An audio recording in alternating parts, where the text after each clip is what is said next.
Welcome to Chillin' 101. We hope this video helps. You start by confirming prerequisites. You need a Google account and Wordpress admin access.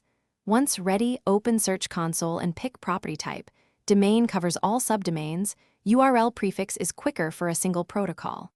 Next, create the property and copy the recommended verification option. Make sure to select a method that matches your access.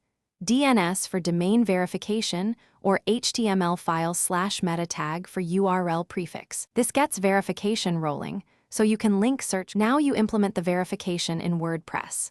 If using DNS, open your registrar, add the provided TXT record, then wait for propagation. It can be minutes or hours. If using an HTML meta tag, paste it into your theme header or use yo/rankmath's webmaster tools field, then save.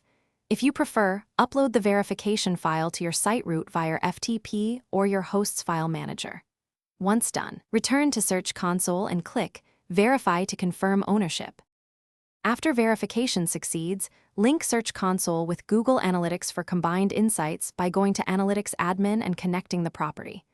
Make sure to submit your sitemap, usually /sitemap. XML in Search Console to speed indexing. If verification fails, troubleshoot. Confirm the meta tag or file is live, clear any caching or CDN, and re-attempt. DNS changes may need propagation time. Finally, check Search Console reports over the next days to see impressions and fix indexing issues as they appear. Thanks for watching. Consider subscribing if we helped you.